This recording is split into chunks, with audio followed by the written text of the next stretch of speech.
Réunis en séance plénière à l'hémicycle du Palais de Verre Paul Biya le vendredi 19 juin 2026, les élus du peuple se sont livrés une fois de plus à la traditionnelle séance des questions orales. Sous la houlette du très honorable Théodore Datuo, président de l'Assemblée nationale, les députés ont interpellé les membres du gouvernement sur plusieurs questions d'intérêt commun.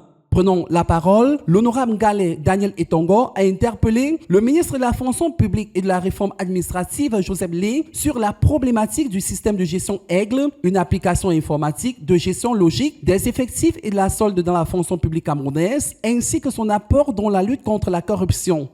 Vous nous avez présenté ce qu'on appelle Aigle. On nous explique qu'il s'agit d'une application logicielle destinée à améliorer la gestion du personnel de l'État, en mettant l'accent sur la gestion des effectifs de la paix, tout en se tournant vers l'avenir en matière de protection des données et de fonctionnalités. Votre Excellence, pourriez-vous nous dire un peu plus à ce sujet, afin de réduire la corruption au sein de votre ministère? Répondant aux questions du député, le membre du gouvernement a donné des explications sur la plus-value de ce système. Aigle ne doit donc pas être regardé comme un simple outil informatique appelé à se substituer aux anciens systèmes de gestion des personnels de l'État et de la solde.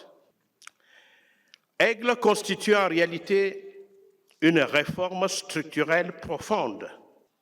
Désormais, grâce à Aigle, les données carrières et soldes sont intégrées au sein d'un même référentiel.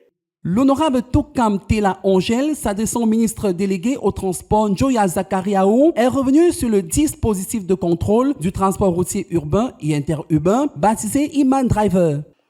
Monsieur le ministre, pourquoi en 2026, bon nombre de véhicules concernés en sont toujours dépourvus? Quelles sont les mesures incitatives prises à cet égard? Cette mesure ne peut-elle pas être étendue à l'ensemble des véhicules de transport en commun, vu le nombre d'accidents sur nos axes routiers?